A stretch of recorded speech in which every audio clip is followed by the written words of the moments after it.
Olá, bom dia. O UOL, a Folha de São Paulo e o SBT começam agora mais uma sabatina no ciclo de entrevistas com os candidatos à Prefeitura de São Paulo. Hoje, nessa manhã, a gente vai entrevistar o candidato João Dória Júnior, do PSDB. Ele está com 6% das intenções de voto, segundo a mais recente pesquisa da Datafolha, publicada neste domingo na Folha de São Paulo. Hoje, nessa manhã, eu vou entrevistar aí o Fernando Canzian, da Folha de São Paulo, com o Kennedy Alencar, que é do SBT, e Luiz Indriunas, do UOL. Bom dia, candidatos. Tudo bem? Bom dia. Tudo bem? Bom, como eu disse aqui, o senhor tem 6% das intenções de voto, é candidato do PSDB. E a primeira pergunta que eu gostaria de fazer é a seguinte: o senhor foi praticamente ungido candidato pelo governador Geraldo Alckmin no PSDB. Houve uma prévia, que houve, inclusive, suspeitas de que houve algum tipo de compra de voto. Há um processo correndo no Ministério Público de investigação em relação a isso.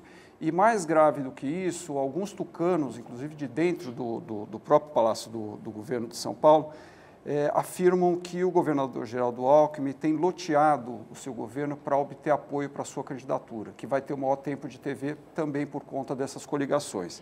Acusam, por exemplo, meio ambiente, teria ido para o partido, para o PP, Partido Popular, cultura, para o PV, turismo, para o PHS e outros cargos também loteados aí para esses partidos. Como é que o senhor responde a isso?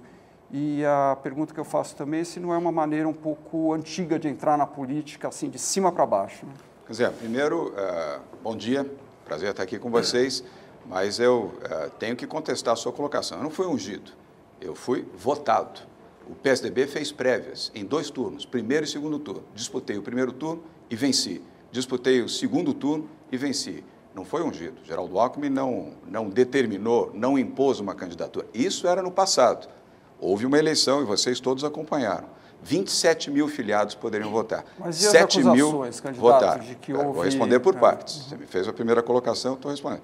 Não foi ungido pelo Palácio e muito menos pelo governador. Sem o apoio dele, o senhor não teria sido Eu só tive vencedor. o apoio do governador depois de ter sido eleito no primeiro turno. Ele Aí apoiou sim. o senhor antes, não. Ele já apoiava o senhor antes. Não. Ser amigo é uma coisa, apoiar é outra. O governador, aliás, sempre se colocou contrário a qualquer manifestação daquela que no passado aconteceu já no PSDB. Em cima de uma mesa, com bom vinho, num restaurante, escolhia-se um candidato.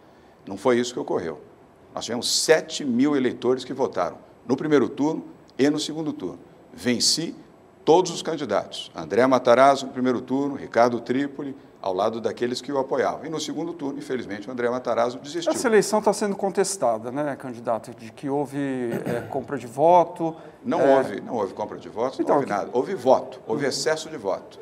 Isso incomoda, evidentemente, aos que sabem vencer e sabem perder. Infelizmente, o André Matarazzo não soube perder. E aqueles que o apoiavam também. Em Faz relação parte à da vida questão democrática, faz parte da Uhum. vida democrática ganhar e perder.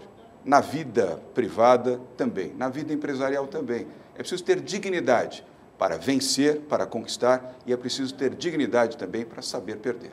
Em relação à suspeita de que o governador esteja loteando cargos no seu governo para buscar apoio para a sua candidatura, ter mais tempo na TV. O que o senhor diz Não há sobre nenhum isso? loteamento. Os partidos que já fazem o apoio ao governo do Estado são esses que você se referiu. O PV, o PSB, o DEM, só para citar 3 que são importantes e são expressivos em tempo de televisão. Já fazem parte da coligação no governo do Estado. Depois, qual a ilegitimidade de uma coligação política? Se os demais estão fazendo, se no plano federal se faz, se no plano estadual se realiza, qual é o impedimento de fazer no plano municipal? O que Esse chama tipo de de loteamento prática, no governo federal, o fisiologismo, não repete a mesma coisa aqui em São Paulo? Mas tem não uma houve esse troca? loteamento, Olha, o Kennedy. PP fica com uma secretaria, aí dá o tempo de TV para o senhor. Não houve esse loteamento. Houve uma coligação, um arco de alianças, aliás, o mais forte conjunto de partidos nos últimos 12 anos apoiam a nossa candidatura. São 10 partidos e o PSDB, o 11º partido, compondo uma aliança. Nós não negociamos cargo na prefeitura, não negociamos subprefeituras, não negociamos nada. Programa de governo. Foi isso que eu disse e é assim que nós faremos. Agora, o senhor, domingo agora, deve ser homologada a candidatura do senhor na convenção do PSDB. A notícia é que vários caciques, grandes representantes do PSDB, José Serra, Fernando Henrique, enfim, José Aníbal, não devem participar da convenção. O senhor acredita que isso não prejudica a própria candidatura do senhor? Luiz, não prejudica, não. Primeiro, vários importantes estarão lá, a começar do governador de São Paulo, Geraldo Alckmin. Esta é a posição do governador, é uma posição de grande destaque nacional. O governador Beto Richa estará presente, Marconi Perillo estará presente, Pedro Tax estará presente, outros governadores também estarão presentes, 2 outros estados onde o PSDB tem administração. A Luiz Nunes Ferreira, senador da República, apoiou outro candidato, uma figura por quem eu tenho enorme admiração, estará presente. Lideranças da Câmara Federal, Câmara Estadual, prefeitos. Se isso não é liderança, eu não sei o que é. Mas agora, Fernando Henrique, eu quero... Fernando Henrique e do Serra não vai transmitir para o eleitorado tucano, candidato? Vou esclarecer. Uma imagem de que há uma divisão de que eles estão apostando no André Matarazzo? Não. E o próprio ministro André Matarazzo não é mais do falado. PSDB, querido, é de outro partido. Como é que Mas alguém o do Serra- PSDB o Serra pode tá fechado apoiar? com ele. Não, o Serra é um democrata, acima de tudo é um democrata. Ele pode não ter me apoiado, mas eu reconheço o seu valor, a sua importância, a sua biografia. É um democrata. Eu não tenho nenhuma dúvida que ele estará nos apoiando. Pós-convenção, todos eles estarão nos apoiando, exceto o Alberto Goldman, por quem eu tenho também respeito, afinal, uma pessoa com a idade que ele tem merece respeito. Mas os demais todos vão estar ao nosso lado. O presidente Fernando Henrique nunca participou de uma convenção municipal, nunca, exceto aquela onde ele foi o candidato e, lamentavelmente, perdeu para o Jânio Quadros, mas nunca participou de uma convenção municipal.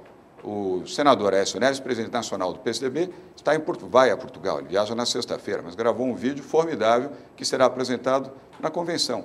Venham, participem e vejam se nós estamos ali dividindo ou somando. E o vice-prefeito vai ser mesmo Bruno Covas? O vice-prefeito será informado amanhã. Entendi, tá. Amanhã nós vamos informar qual será o vice-prefeito. Ou pode ser de outro partido. E, aliás, Mas posso a tendência antecipar... é que seja o Bruno Covas? Só A pode tendência é antecipar? que seja um tucano. Um tucano. Numa demonstração, mais uma vez, Canzete, que nós não fazemos negociações espúrias. Quem tende a fazer negociações espúrias, seguramente negociaria a vice-prefeitura da cidade de São Paulo. Nós não negociamos. Candidato, o André Matarazzo disse aqui na segunda-feira que ele se retirou do segundo turno da prévia porque, no entender dele, ocorreu ali uma fraude, um abuso do poder econômico da parte do senhor. O senhor é o candidato mais rico, com maior patrimônio, entre os que vão disputar a Prefeitura de São Paulo. E ele disse aqui, ele sugeriu que ele teme que o senhor possa usar recursos do seu bolso, recursos da sua fortuna pessoal, para a campanha política. Pergunto, o senhor está usando recursos privados, recursos seus, para fazer campanha? Olha, Kennedy, vindo de um Matarazzo é no mínimo divertido, né? Vindo de um Matarazzo, uma família com essa tradição, com esse poder, com essa força, com a tradição de milionários e bilionários, é no mínimo bastante curioso. Mas, enfim, eu respeito o André Matarazzo. Mas o senhor está usando recursos Não quero seu? desqualificá-lo, eu vou responder. Primeiro, o que houve nas prévias, no primeiro e segundo turno, foi excesso de voto. Não foi nenhum abuso econômico.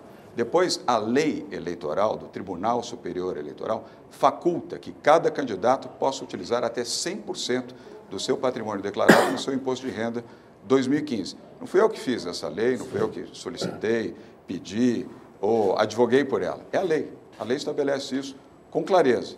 Então, neste momento, o financiamento da campanha está sendo feito por mim, de acordo com a lei, daquilo que a lei estabelece. Quanto o senhor pretende usar? Quanto que o senhor já usou até agora? Isso vai ser comunicado ao Tribunal Regional Eleitoral oportunamente. Nós estamos Você não fazendo uma pode- campanha com muito cuidado, com muito zelo, como eu sempre fiz na administração das minhas empresas, Kennedy. Eu nunca fui perdulário e não serei nesta campanha. Quero esclarecer também que, pela mesma legislação, agora, diferentemente do passado, a responsabilidade, quer dizer, 100% numa campanha, se houver dívida de campanha, quem paga a dívida é o candidato, não é mais o partido como era Qual que é a anteriormente. estimativa para a campanha do senhor? O André Matarazzo está estimando a dele em 5 milhões. Nós estamos trabalhando nessa estimativa, mas o que o Por tribunal volta de 5 milhões estabelece... também? O André Matarazzo, primeiro, precisa ver se ele vai ser candidato, né? Ele está sonhando bastante. Vamos ver se ele será efetivamente candidato. O tribunal estabelece, o Tribunal Superior, o Superior Tribunal Eleitoral estabelece uma regra de teto, 34 milhões no primeiro turno, 10 milhões no segundo turno, 44 milhões no total. Eu acho que nenhum candidato vai conseguir chegar a este patamar, muito menos do que isso. Na nossa avaliação, menos da metade do que isso. O senhor falou que o André Matarazzo pode não ser candidato? Estão negociando com o PSD? Não. Isso é uma questão do PSD, mas eu estou vendo a dificuldade que ele está tendo. Ainda sai uma reportagem... Ele que está o tão solitário que ele está comprando um bilhete único. Qual que é o patrimônio do senhor hoje? Nós vamos declarar isso, estará entregue no Tribunal Regional É superior Eleitoral. a 170 bilhões de reais, como está na reportagem? Quente, nós vamos entregar e você Mas terá por uma acesso. questão de transparência, o senhor não pode falar? Todos, mas nós vamos entregar isso, obrigado, inclusive. Sim. Nós, para o registro da candidatura, Kennedy, todos os candidatos, não apenas eu, temos que entregar o imposto de renda completo. Isso estará disponível no site do Tribunal Regional Eleitoral. Você, todos aqui, os que estão nos assistindo, nos acompanhando, vão ter acesso livremente. E essas novas regras para doação vai dificultar para o senhor conseguir... Luiz, dificulta para todos, não é só para nós. A dificuldade é generalizada para todos. Na capital de São Paulo, cidades do interior, outras capitais, essa era uma campanha com muita dificuldade. Na minha visão, essa é uma legislação que, para a próxima eleição, teria que ser revista. Antes da próxima pergunta, eu quero lembrar aos internautas que a gente está ao vivo também no Facebook do UOL Notícias. Quem quiser acompanhar via Facebook, estamos lá, aqui com o candidato João Dória. Candidato, mais uma pergunta. O senhor rebateu aí a ideia de que o governador Geraldo Alckmin está por trás da sua candidatura e tal, e eu queria fazer uma outra pergunta relativa ao seu relacionamento com o governo do Estado também. A Folha de São Paulo publicou uma reportagem há um tempo atrás mostrando que as empresas do seu grupo, o Grupo Dória, algumas revistas, receberam 1,5 milhão de reais de anúncios do governo do Estado de São Paulo, em anúncios alguns, inclusive, com valores acima do que foi pago a revistas como a Revista Época, a Revista Exame, que são revistas consagradas no mercado. O que explica isso e por que tanto dinheiro do governo do Estado em publicações do senhor, agora candidato, que tem aí o Geraldo Alckmin como seu apoiador? Quer dizer, mais uma informação equivocada, sobretudo no tempo e espaço. Nós temos 7 empresas, uma delas é uma editora. Essa editora tem 19 publicações. Nós temos 2 programas de televisão, canal aberto, canal fechado e internet, na verdade 3. Então, nós temos um grupo de comunicação que opera há muitos anos. Há 17 anos que nós temos operações em mídia, como tem a Folha, o SBT, o UOL, normalmente. O número que a Folha aponta, faltou você dizer que foi em 4 anos. Então, não houve nenhum abuso. Em 4 anos. Mas o que eu estou questionando não é só o valor total, mas o valor pago em relação a publicações que são consagradas no mercado. Quer dizer, consagradas ou não, não cabe a mim fazer esse tipo de avaliação, cabe aos profissionais de mídia fazer esse tipo de avaliação. Nós temos 19 publicações, volto a repetir, 3 veículos de comunicação eletrônica, digital, em canal de televisão. Nós não temos nenhuma dependência de governo, nem municipal, nem estadual, nem federal. Agora, eu não tenho nenhuma dúvida da isenção da Folha de São Paulo, mesmo recebendo anúncios do governo do Estado de São Paulo, ou recebendo anúncios do governo federal. Nunca duvidei da isenção. Mas o senhor como empresário, por exemplo, o senhor tem um dinheiro de mídia para colocar. Deixa eu te esclarecer. Você me perguntou, pois não. Peço que você me ouça. Depois do anúncio da minha candidatura, ou da pré-candidatura, nós interrompemos qualquer relação de mídia com o governo municipal, estadual ou federal. Então, não houve nenhum favorecimento nisso. Até aquele momento, nós sempre, como fizemos em 16, praticamente 17 anos de vida, recebemos mídia, assim como de governo federal também. Não vejo nada de ilegítimo nisso. O senhor como empresário, quer dizer, o senhor tem lá produtos a serem vendidos, o senhor tem uma verba de mídia. O senhor pagaria 150 mil reais para uma publicação como a do senhor ou preferiria anunciar, por exemplo, numa revista como a Época? Bom, se eu não defender os veículos de comunicação, aos quais eu tenho ações, não, controle... eu estou dizendo, não colocar na empresa do senhor, numa empresa de um terceiro, que tem uma circulação menor do que de um outro, em qual decisão o senhor tomaria? O senhor colocaria na menor circulação ou na maior? É isso que eu estou tentando entender, por que o governo do Estado de São Paulo colocou dinheiro no valor que ele pagaria para uma revista consagrada de grande circulação numa publicação do Grupo Dória. É isso que eu estou querendo entender. Eu não quero aqui dar aula de mídia para você. Você é um bom profissional, embora de jornalismo. Mas o senhor pode o espectro, tentar. Eu não tenho nenhuma intenção de ser professor aqui nisso, mas o espectro de mídia é muito amplo. Você tem canais de televisão que têm baixa audiência, nem por isso deixam de ter mídia. Você tem redes de televisão que têm 1, 2% de audiência e outras redes de televisão que têm 30, 34%. Nem por isso aquela rede de televisão que tem 1, 2 ou 3% deixam de ter mídia. Mas o senhor concorda que gera esse tipo de questionamento? Quer dizer, por que... Natural, mas pode gerar. Mas é por isso que eu estou respondendo. Não há nenhum impedimento. Aliás, nenhum tipo de questão deve ser contestada. Ela não molesta, faz parte do jogo democrático. E aí falando mais também de uma outra questão, as investigações do Panama Papers indicaram que um escritório de gaveta, que eles chamam, do senhor, comprou um apartamento em Miami por $231 mil e, enfim, o senhor não teria declarado ele em 98, em 99 para a Receita Federal. Mas o senhor tem esse apartamento, ele foi comprado por essa empresa? Luiz, com toda clareza e toda transparência. Sim, temos o apartamento, ele foi comprado para um offshore, o offshore está registrado e ele está declarado no imposto de renda. Mas não estava declarado em 98 ou 99, não, pelo menos a reportagem... E, de fato, houve aí um equívoco. Nós demoramos para fazer a declaração, a contabilidade da nossa empresa, ele é uma offshore, não é propriedade pessoal. Mas nós hoje estamos legalizados, fizemos o registro, fizemos o pagamento dos impostos e ele está declarado. Foram pagos os impostos anteriores, então? Todos eles, todos integralmente. Você tem conta no exterior, tem trust? Temos uma offshore. Tudo declarado. Temos a Dora Internacional, uma empresa declarada no imposto de renda. Aliás, o imposto também estará disponível no TRE com toda a transparência e com todos os dados de propriedade, ações e tudo mais, como tem que ser. Aliás. Em 1989, o senhor começou apoiando o Mário Covas para ser presidente da República. Durante ainda o primeiro turno, acabou migrando para apoiar o Fernando Collor de Mello. Hoje faz um discurso muito duro contra a corrupção do PT. O Collor foi empichado, acusado de corrupção. Né? Kennedy. Queria saber se o senhor se arrepende de ter apoiado o Collor em 1989 e qual que é a opinião que o senhor tem a respeito dele hoje, que é um investigado da Lava Jato. Olha, primeiro uma correção. Diga. Eu apoiei Collor no segundo turno. Primeiro turno eu votei Mário Covas. Segundo turno, Collor e Lula, votei Fernando Collor. No Lula, não tem a menor possibilidade de eu votar. Nenhuma. Nem ontem, nem hoje, nem nunca. Mas se arrepende de ter Agora, votado no Collor? Voto nulo. Eu não me arrependo, como milhões de brasileiros naquele momento não se arrependeram. Naquele momento. Hoje não votaria. E qual que é a imagem que o senhor tem dele hoje? Não é uma boa imagem. Respondido. Candidato, mais uma pergunta. O senhor, o ex-presidente Luiz Inácio Lula da Silva, o Lula, interpelou o senhor judicialmente por o senhor ter chamado de sem vergonha e dito que é bom que ele não seja preso para ele poder participar da campanha do Haddad, que vai ser um ponto negativo em relação ao Haddad, etc.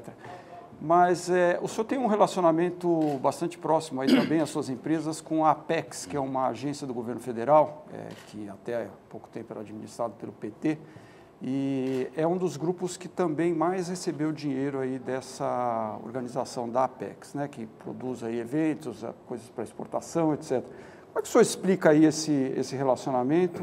No ano de 2015 foram quase R$1 milhão nesses eventos. E qual é a crítica que o senhor faz, então, já que o senhor tinha esse relacionamento próximo, até financeiro, com o governo federal, com o governo Dilma, né? O que o senhor acha aí do final disso? Né? Esclarecendo as duas perguntas, vou começar por Apex, depois falo do ex-presidente Lula. Apex, desde o início, desde a sua criação, no governo Lula, aliás, ela foi criada ali, ela foi formada e foi criada ali.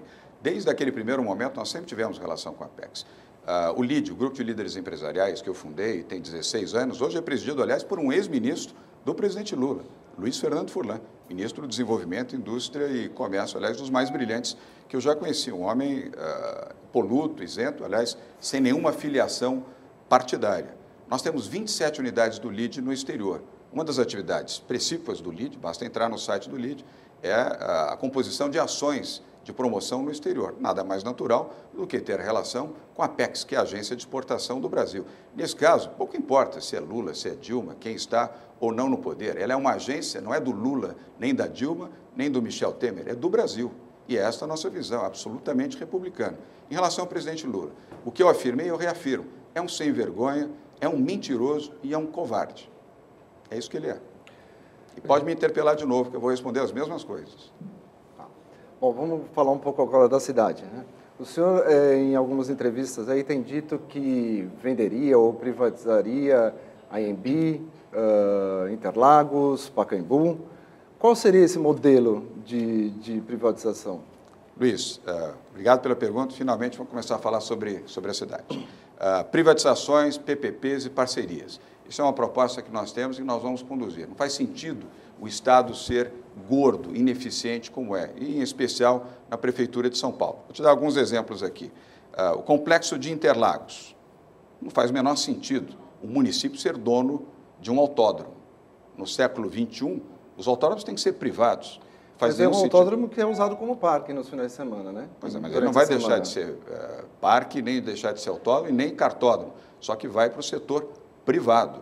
para oferecer condições melhores para realizar a Fórmula 1, outras provas de kart e o uso como um grande parque, um open air para shows na cidade. Vamos tirar isso daqui da área central da cidade, onde se realiza no Parque Campos de Bagatelle ou aqui no Jockey Clube de São Paulo. Vai para uma área onde não vai molestar a população que está em volta, porque há um afastamento, é uma área grande, e representa por ano, representa do seu imposto, do imposto do Kennedy, do imposto do Canzian, dos que estão nos assistindo, ouvindo, acompanhando e lendo, 339.792.000 reais. É o que custa a manutenção do complexo de Interlagos. Vai ser privatizado. Não é nem concessão, nem PPP, Luiz. É privatização. Vender mesmo. Vamos vender. Mas pode nesse representar modelo... quase 5 bilhões de reais de ingressos de recursos para uma prefeitura que tem um orçamento de 54 bilhões de reais. Os recursos advindos de privatizações, PPPs e parcerias vão para onde precisam ser aplicados. E aí, nesse saúde, educação e habitação popular. E aí, nesse modelo, entraria também, por exemplo, os parques, como o governador Alckmin sugere aí para os parques Estamos estaduais. analisando isso, não de privatizações, mas de parcerias. Mas, candidato, nesse modelo... Agora o AMB também, só para concluir, porque isso é um tema importante, sim, porque reflete uma proposta de governo e uma proposta de alguém que é empresário. Eu não sou político, eu sou empresário. Aliás, nós temos aí 15 pré-candidatos, 14 são políticos, eu não sou. E me orgulho muito, aliás, de ser empresário, embora não tenha rigorosamente nada... administrar uma empresa e administrar um município? Eu não sei, eu acredito que a mesma eficiência de gestão, transparência, é igual. Você num grande complexo... Lucro, né? O município não tem que dar lucro. Mas não pode dar prejuízo. Né? E tem que fazer bem feito, fazer com transparência. Mas depender da ação social que seja feita, pode admitir um prejuízo. Você faz investimentos a fundo perdido, por exemplo, claro, mas isso nós sem vamos ter fazer. retorno, porque é importante. Claro, acabei de dizer que saúde, minimizar as educação, sociais, né? habitação, Kennedy, mobilidade urbana, segurança pública é investimento. É porque esse olhar muito empresarial, ele pode transmitir uma certa frieza, uma certa insensibilidade em relação a questões sociais. Né? Pode refletir eficiência, não frieza. Frieza é você deixar a saúde no estado em que está hoje no município de São Paulo. É a educação no século XX, quando nós estamos no século XXI.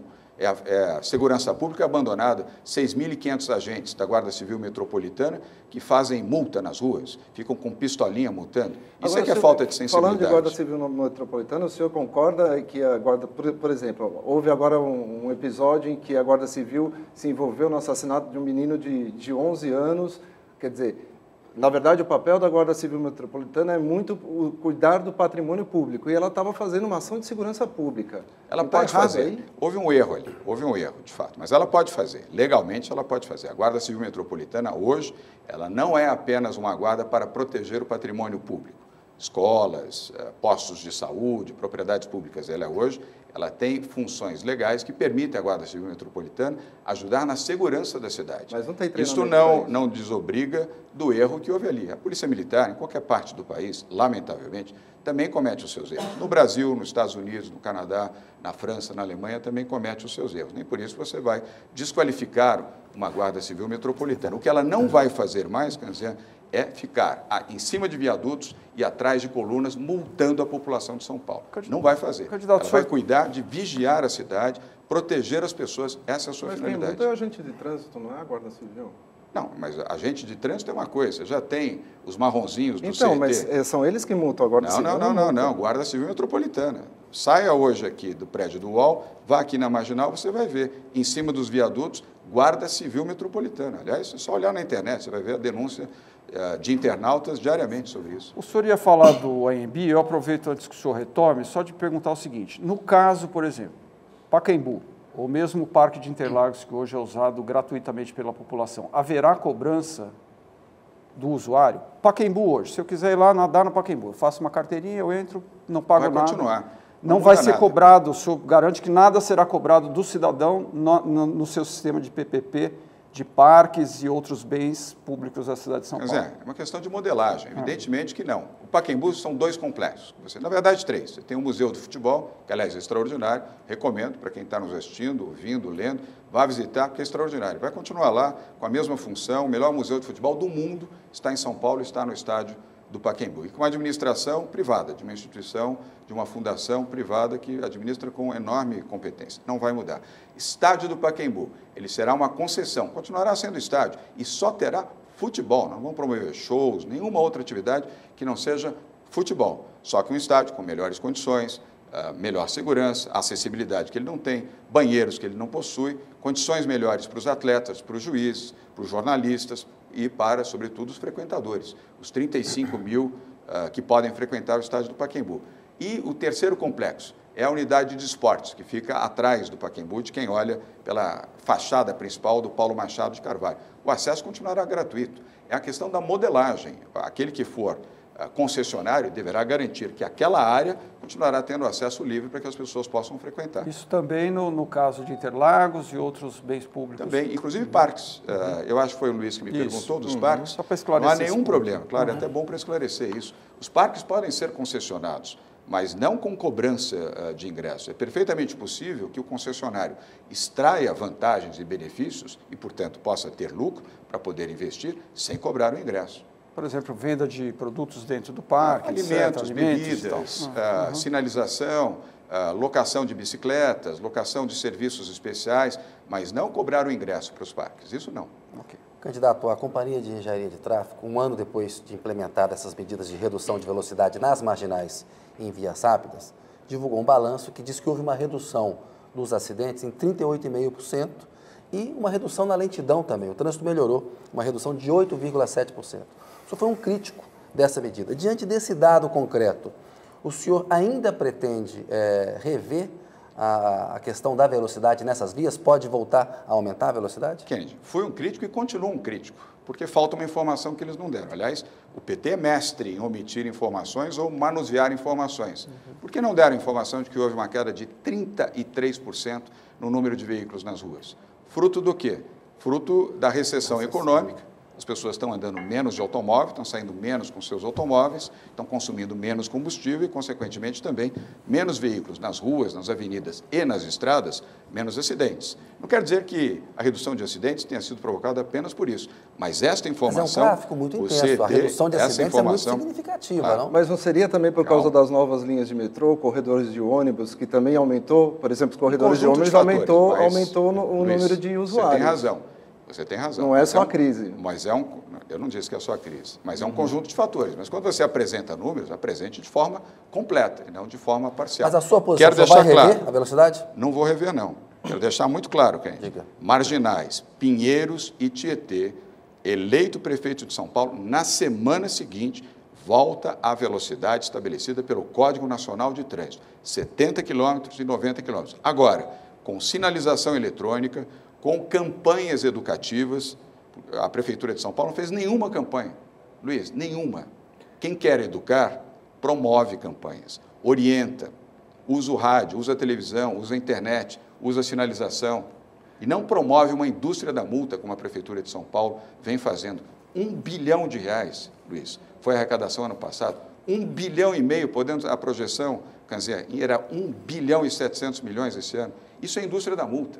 Não é para orientar a população. Diante desses dados, o senhor tem tanta certeza que nas marginais, que a medida não é boa? O senhor tem segurança e aquela população que vive na beira das marginais, como é que o senhor vai resolver? Porque, na verdade, boa parte das mortes e vítimas de acidentes estão ali por causa disso. A população que vive à beira das marginais e atravessa a marginal, você não pode imaginar que, em função de uma circunstância como essa, milhões de pessoas, são 5 milhões de pessoas que circulam pelas marginais, considerando os veículos, em todas as suas estruturas ou manifestações, motocicletas, caminhões, vans, ônibus, veículos e utilitários. Você não pode, por exemplo, mudar uma lei em função de ter algumas pessoas. Você tem que respeitar o interesse da maioria. E dentro da cidade de São Paulo, o senhor manteria, então, a velocidade atual que está? Sim, sim. A priori, sim. Nós vamos estudar... A priori, sim. A resposta é essa. Mas vamos estudar todo esse complexo, principalmente em relação às avenidas. Mas nas marginais, quer dizer, não tem nenhuma dúvida, voltam as velocidades regidas, aliás, volto a dizer, Kennedy, Código Nacional de Trânsito e sinalização e campanhas educativas. Candidato, quero lembrar também que a Prefeitura omitiu uma outra informação. Quer dizer, 72% dos acidentes que acontecem dentro da cidade de São Paulo são provocados, sabe por quê? Celular. Uso de celular. É o maior agente provocador de acidentes de trânsito na cidade de São Paulo. não é o excesso de velocidade. O excesso de velocidade é responsável pelos outros 28, mas a maioria é o uso do celular. Agora eu pergunto, qual a campanha educativa que o prefeito Fernando Haddad e a sua prefeitura fazem para que as pessoas não usem o celular nos seus veículos? Você conhece alguma? Nenhuma, não fez nada. Candidato, outra questão relativa a isso aí, uma das outras marcas, né, da Prefeitura do Fernando Haddad aqui em São Paulo foram o fechamento da Avenida Paulista aos domingos, né, ou abertura para o público, né, ou como se pode chamar. Fechamento ao tráfego, abertura ao pedestre. Abertura ao pedestre. E a construção e as ciclovias pela cidade de São Paulo. Qual é a sua posição em relação a isso? O senhor intensificaria as ciclovias e manterá a Paulista aberta ao público aos domingos? Canzinha, eu sou um republicano, diferentemente do PT, que acho que antes do PT, tudo que foi feito é errado, é ruim, não presta, não vale. Eu não tenho essa visão. As coisas que são boas serão mantidas e aperfeiçoadas, as que estão erradas serão corrigidas. E os equívocos, aqueles mais grosseiros, serão simplesmente eliminados.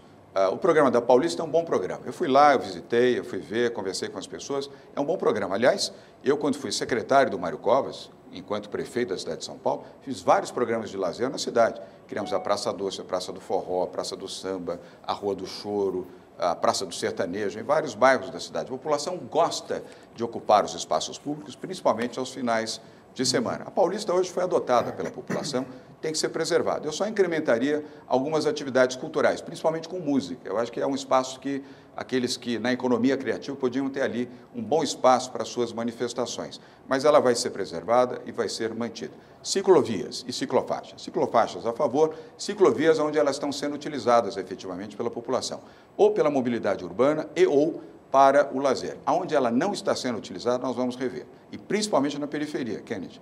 Porque na periferia, sabe onde ficam as ciclovias, Canzinha? Sobre as calçadas.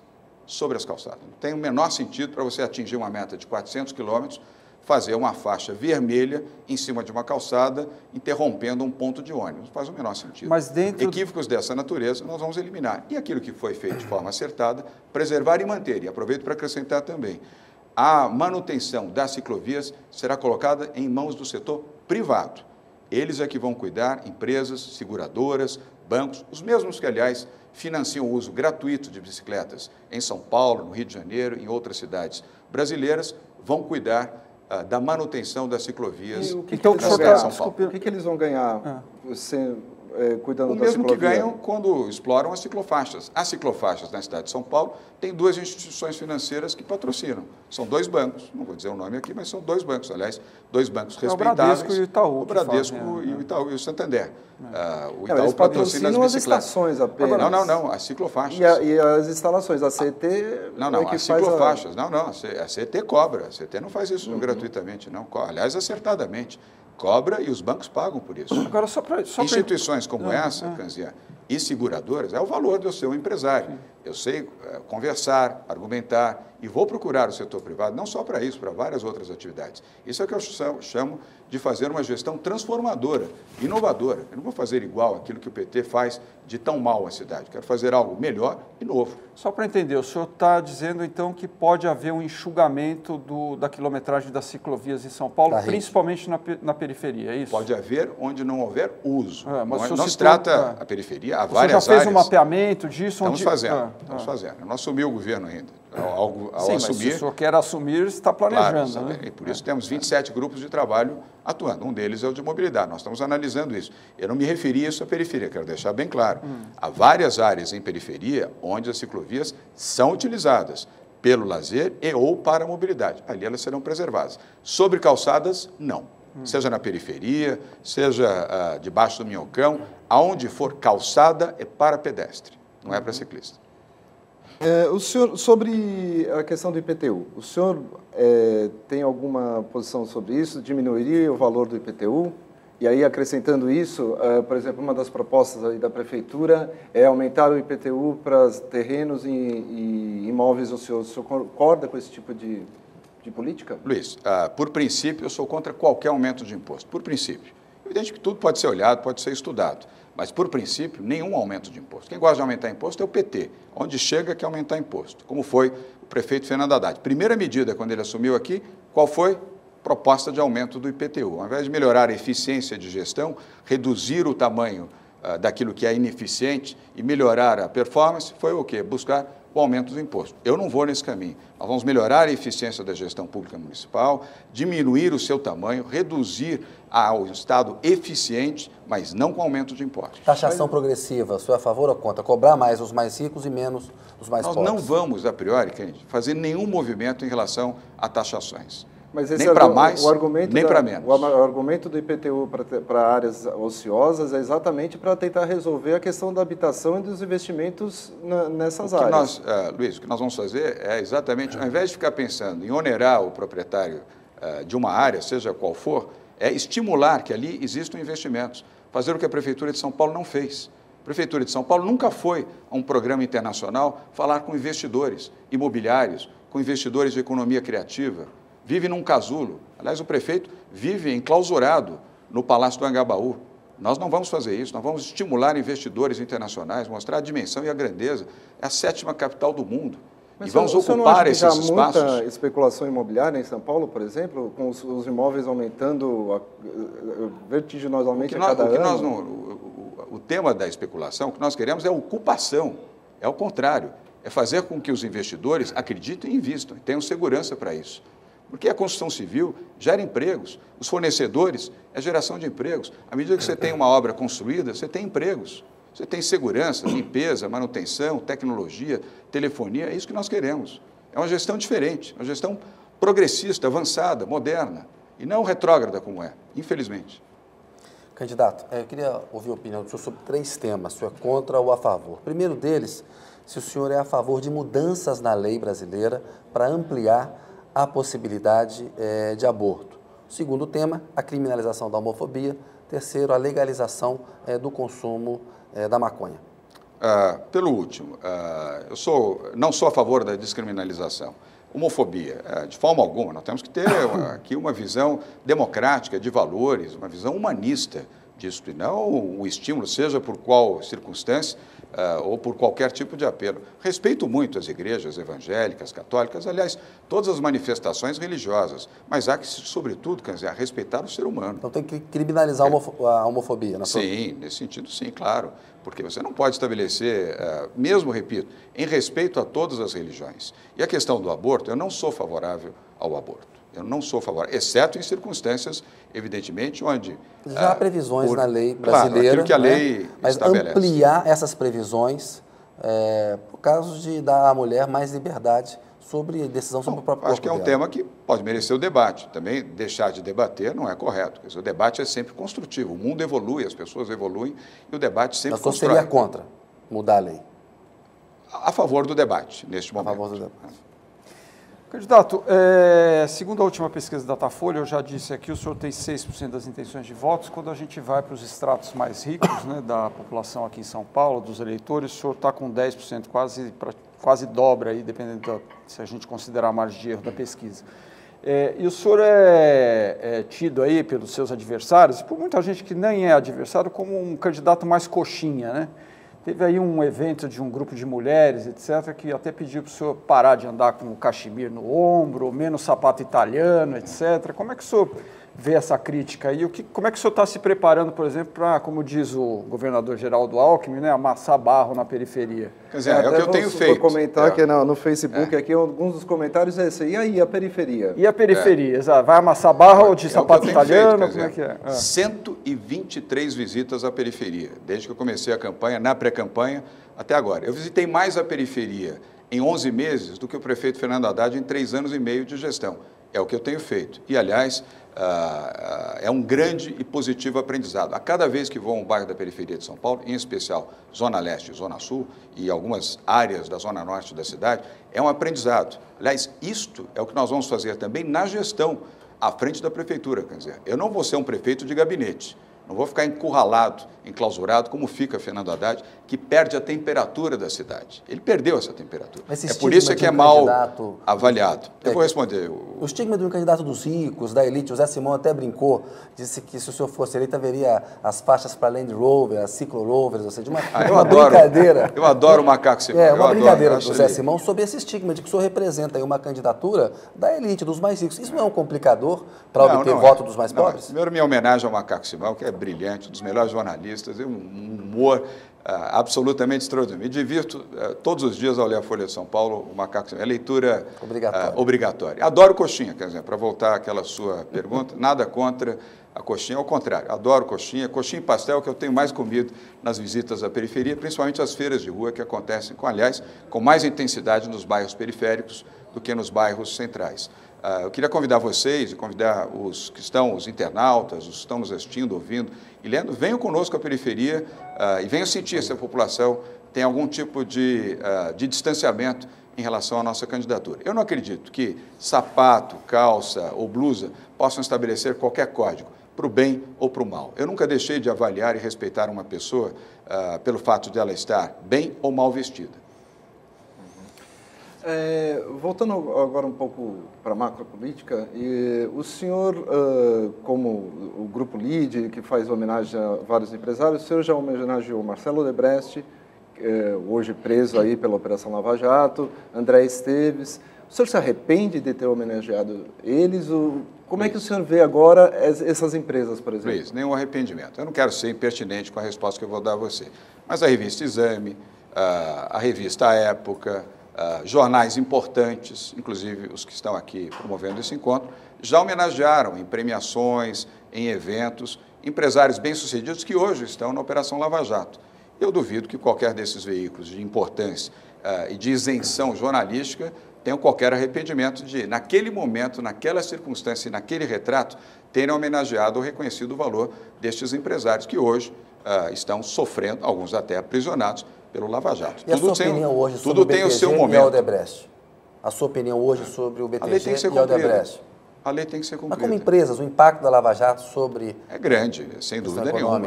Foi grande e é grande, é um impacto muito grande. São empresas que estão sofrendo as consequências. Mas a lei é para todos, Kennedy.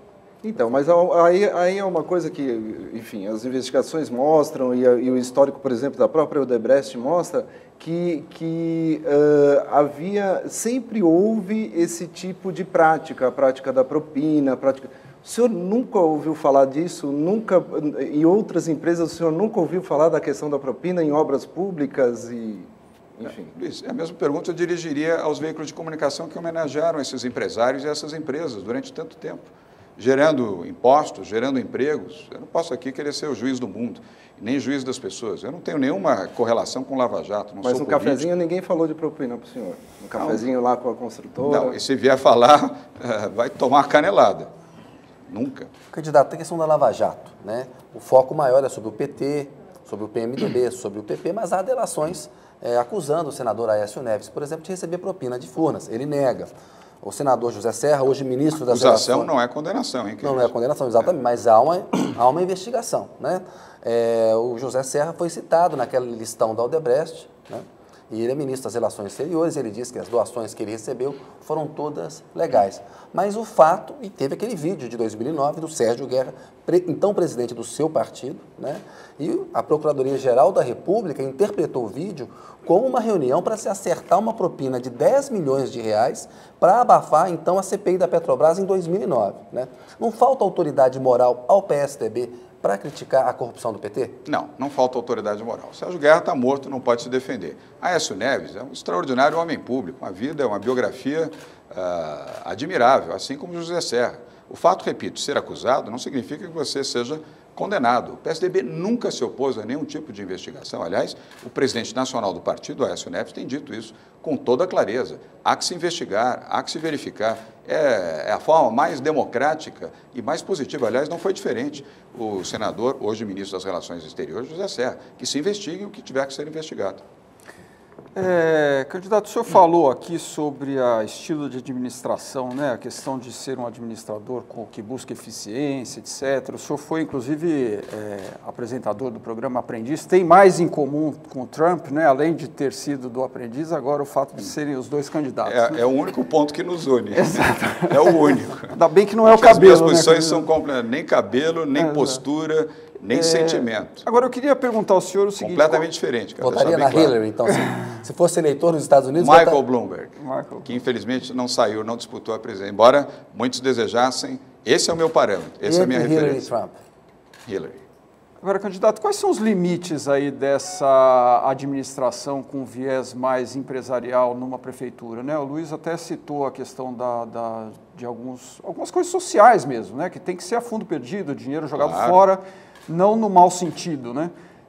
No bom sentido. Como é que o senhor dividiria isso? Por exemplo, em que áreas o senhor já falou, saúde, educação e mobilidade habitação. urbana, habitação popular e segurança pública. Mas em que áreas, então, o senhor demandaria mais recursos do cidadão, ou seja, em formas de pagamento de tarifas, ou que seja, para administrar a cidade de São Paulo? Por exemplo, deixar claro, nada de aumento de tarifa em coisa nenhuma, em hipótese nenhuma, nada. O que nós vamos fazer são os programas de privatização, parcerias público-privadas e parcerias. Primeiro, para tirar o custo.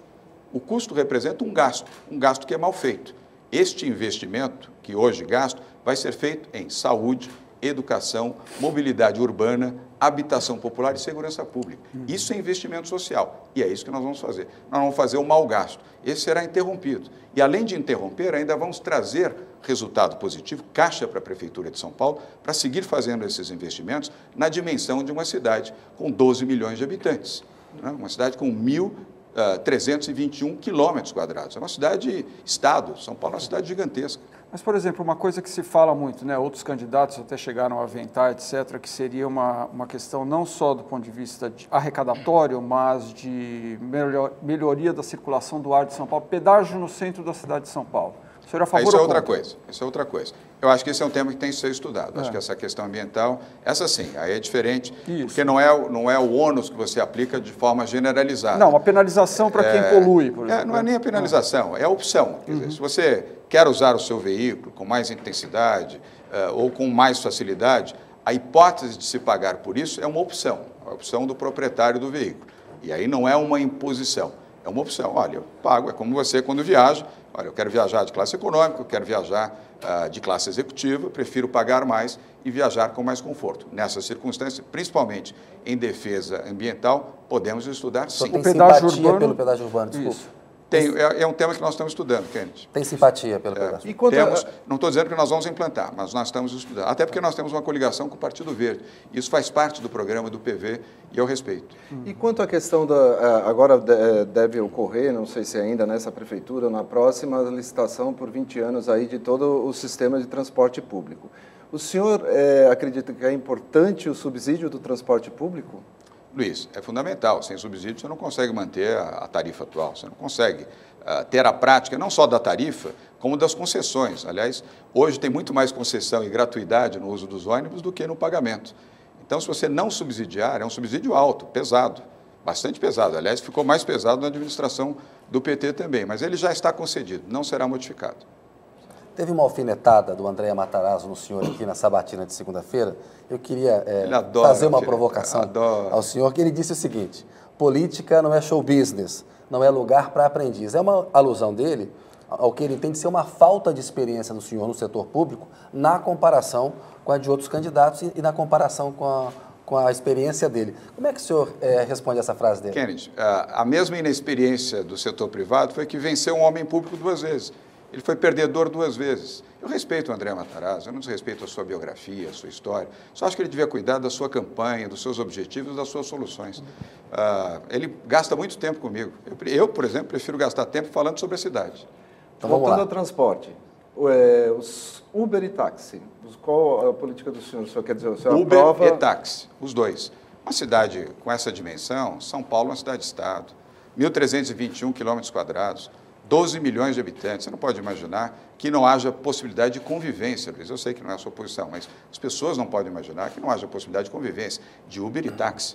Nova York, que tem uma área territorial muito inferior a São Paulo, tem 5 aplicativos, tem Uber e mais 4. Mas os taxistas e a convivência é reclamam muito absolutamente saudável e boa com os taxistas. A cidade com o maior número de táxis do mundo é a ilha de Manhattan, e essa convivência é perfeita. Não há inconveniência. Aliás, havia inconveniência de ter o Uber, quer dizer, sem pagar taxas. Aí não pode. E o que sem que regulamentação. achou da solução que foi dada aqui em São Paulo para a questão da cobrança do Uber? Boa. Tardia, mas boa. É a lentidão, né? O nosso prefeito Fernando Haddad é devagar, quase parando, né? Até quando ele acerta, ele é lento. E sobre a questão dos táxis nos corredores de ônibus? Sou a favor. É a favor? Sou a favor. Mesmo que isso aumente em 25% aí a lentidão no... Mas sou a favor, são meios de transporte, sou a favor. Aliás, as faixas, quero até aproveitar, você não me perguntou, mas eu vou dizer, nós vamos fazer uma concessão das faixas exclusivas de ônibus. Vai ser setor privado que vai administrar. Isso é inovação. Exclusivas? Sim, vai ser concedido ao setor privado para administração. Sabe como? Tecnologia. Vamos utilizar a tecnologia, o celular, ou os iPads, para que você, o seu computador, você saiba exatamente quais as linhas de ônibus, quais os ônibus, qual a modernidade, qual a velocidade média, em que horas ele chega, e você, ao abrir o seu aplicativo, terá ali a publicidade. É custo zero para a prefeitura, vai melhorar a gestão, intensificar o uso das faixas, tanto pelos táxis quanto pelos ônibus. Isso terá contrapartida de aumento da Nenhum, quilometragem? zero. Não, digo para o concessionário, de aumento da quilometragem, Não, ele terá que investir produzir em novos corredores? Lógico. Ele terá que investir mais, mas produzindo mais também. O benefício é geral, o benefício é de todos. E não vai aumentar 1 centavo para o usuário, absolutamente nada. Agora sim, uma das propostas que é para transporte público é esse, é o corredor de ônibus e pulverização nos bairros para chegar aos corredores. O senhor privatiza ali e fica para o setor público os bairros? Não. Nós vamos, na verdade, nós vamos concessionar, nesse caso não é privatização. Mas vamos procurar enraizar isso para todos os bairros e melhorar a mobilidade urbana. É um dos graves problemas da cidade, é o problema da mobilidade. E vamos também fazer a geração de oportunidades, Luiz, e de geração de empregos nos próprios bairros. Quanto menos as pessoas tiverem que se deslocar para chegarem até o seu posto de trabalho, menos o enfrentamento de tráfego, desgaste de saúde terão. Então, nós vamos incentivar muito e motivar, inclusive, o empreendedorismo. São Paulo é uma capital do empreendedorismo. São Paulo é uma cidade povoada por jovens, na periferia e fora dela. E vamos incentivar, nós vamos ter um projeto chamado Empreenda SP, que será implantado em 32 prefeituras regionais, que, aliás, quero dizer, acabar com o negócio de subprefeitura, subprefeito, suborçamento, subpovo. Prefeituras regionais, sem negociação, Kennedy. Nenhuma negociação. Qual será a diferença entre a prefeitura regional e a subprefeitura? A prefeitura regional serão, primeiro, eficiência, gente competente, metas de trabalho e zeladoria urbana permanente. Mas as subprefeituras, elas pregam a mesma coisa. Não, pregam nada, elas não fazem absolutamente nada. Não, eu estou dizendo, o senhor está mudando o nome, mas... Não. Nome, função e atividade. Cada prefeitura regional será um polo difusor de gestão. O senhor vai escolher ou haverá eleição para esse administrador? Que eleição? Imagina, isso é só na cabeça de um Fernando Haddad, né? Fazer eleição para subprefeito. É melhor entrega logo. Se você não é capaz de ser um bom gestor, sai, pede para sair. Faz que nem na tropa de elite, pede para sair. Que história é essa? Quem é prefeito é para prefeitar. Você tem que ter a capacidade de comandar e ser o responsável pela gestão, sobre tudo o que acontece na cidade. Eu serei responsável. Candidato, houve uma renegociação da dívida dos estados com a União.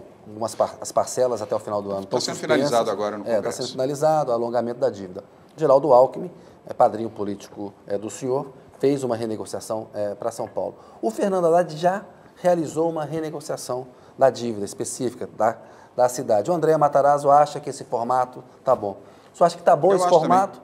Não vai pedir para ser equiparado aos estados? Está bom? Não, está bem feito. Perfeito, está respondido. Não, eu sou republicano. As coisas que são corretas têm que ser identificadas de forma correta. Está elogiando muito o Haddad, não? Não, eu reconheço. O que eu critico também não é fácil. Eu tenho uma relação republicana com ele. Eu não acho o Fernando Haddad, pessoalmente, uma pessoa ruim. Mas, como gestor, ele é fraco. Candidato, qual vai ser a sua política para a questão de moradias na cidade de São Paulo? A gente tem aí alguns acampamentos, inclusive em áreas de mananciais na cidade de São Paulo, e tem muitos prédios invadidos no centro de São Paulo. Então, eu perguntaria duas coisas. Primeiro, na questão dos prédios, prédios ociosos ou vazios que estão invadidos ou podem ser invadidos. Qual será a política da prefeitura? Não vamos permitir.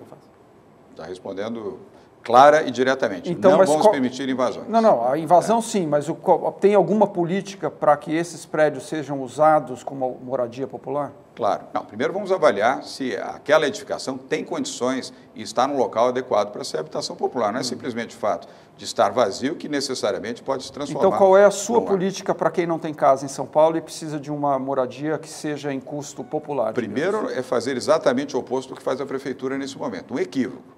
Depois, nenhum movimento, por maior que se deseje legitimar em função de pessoas que são desabrigadas, tem o direito de fazer invasão de propriedade pública ou privada. A lei tem que ser cumprida. Quer dizer, a lei tem que ser cumprida. Senão você tem um território sem lei. Então, no aliás, caso dessas São Paulo está quase nesse sentido. No caso dessas pessoas que hoje estão acampadas, o senhor eleito prefeito faria uma ação para retirá-las? Não. Desocupação de próprios invadidos, isto vai ocorrer de forma serena, de forma pacata, mas com a opção da habitação popular. Nós vamos utilizar as operações que hoje já acontecem em função do novo plano diretor da cidade, que permite que o setor privado tenha um potencial construtivo maior. Qual é a contrapartida? Vocês já sabem disso. É o investimento em habitação social. Só que quem canaliza esse recurso hoje é a prefeitura. Se há um ente ineficiente no seu todo, é a prefeitura. O setor privado pode e deve utilizar esses recursos para a construção de habitação popular com a supervisão da prefeitura. Só no processo licitatório ele economiza 6 meses e ele administra como gestor muito melhor do que o setor público. Então nós vamos dar um salto de qualidade, de eficiência e de tempo. Por isso é que eu digo que São Paulo vai acelerar também na área de habitação popular. E o senhor falou em local adequado para habitação. Qual é o local adequado para habitação em São Paulo? Você para tem que ter habitação popular. Isso é um ponto importante, Luiz. Aliás, cabe Aí até outra um pergunta amplo... acrescentando, o senhor é a favor do aluguel social, por exemplo? Não sou contra, não. O tema da habitação popular é muito importante. Se você não localizar adequadamente a habitação popular, ela se transforma num pandemônio. Ela não é positiva nem para aquela população. Você tem que criar condições adequadas. Primeiro, edificações adequadas fisicamente, do ponto de vista de engenharia, de arquitetura, com o mínimo de conforto e com total segurança. Depois, é verificar como está acontecendo no governo do Estado. Aqui, na Luz, onde era a antiga rodoviária de São Paulo, está sendo construído pelo CDHU, quer dizer, um complexo, Kennedy, muito bem elaborado. Ali você tem habitação popular, você tem área de varejo para lojas, pequenos empreendedores, você tem atividades de lazer num complexo onde a pessoa tem um grau de felicidade ao morar e poder trabalhar também. Essa visão nós temos que ter, uma visão mais centro, urbanística, mais social, e não apenas alojar pessoas debaixo de um teto. A sua política será incentivar essas habitações mais na região central ou na periferia? Em todas elas. Mas, principalmente, na periferia, com prioridade, com certeza, porque é onde você tem o maior deslocamento e onde você tem as regiões mais vulneráveis socialmente da cidade, estão nas regiões periféricas da cidade. Opinião do senhor sobre a questão do impeachment da Dilma. Eu sei que o senhor é a favor, quero saber se o senhor vê razão jurídica para o impeachment dela e se o senhor também é a favor ou contra a cassação do mandato do Eduardo Cunha. A favor dos dois. Eu sou a favor do cumprimento da lei. Não acho que houve desrespeito à lei nem no impeachment, que, aliás, será votado agora pelo Senado mais uma vez em agosto, e espero que votem favoravelmente, e em relação ao Eduardo Cunha também houve o cumprimento da lei. Caçar o Eduardo Cunha, na sua opinião, então? A lei. Foi o cumprimento da lei. Cunha ou qualquer outro. Já que o Kennedy fez a pergunta, eu vou fazer a última pergunta, nosso tempo está chegando ao final. Governo Temer, como é que o senhor está vendo o governo Temer até aqui? Na prática, ele mudou a equipe econômica, o cenário desanuviou um pouco do ponto de vista econômico, mas grandes medidas não foram tomadas ainda. Como é que o senhor vê aí a gestão do governo Temer por enquanto? Quer dizer, é um homem de bem, não é do meu partido, aliás, faz oposição a nós aqui em São Paulo, vai disputar a prefeitura de São Paulo aqui, mas é um homem de bem, um homem correto, um homem pelo qual eu tenho grande respeito. Já os seus primeiros movimentos na área econômica foram movimentos positivos e bons, vide o mercado. A leitura disso não é minha, a leitura é do mercado brasileiro e o mercado internacional. Mas temos que lembrar que ele é um presidente interino, ele será o presidente efetivo depois de 20 ou 25 de agosto, no impeachment definitivo da presidente Dilma. Aí sim, ele terá mais liberdade para governar e agir. Mas até aqui tem cumprido bem o seu papel. Muito bem. João Dória Júnior, quero agradecer em nome do UOL, da Folha de São Paulo e do SBT, mais uma vez a sua presença aqui. Convidar os internautas que começaram a assistir no meio, ou já para o final, que o O material vai estar disponível no Facebook do UOL Notícias e no site da Folha.com. Candidato, muito obrigado e até uma próxima. Obrigado, Kanzian. Obrigado, Kennedy, Luiz. Muito obrigado. Aqueles internautas que nos acompanham, muito obrigado também. Um bom dia a todos. Muito bem.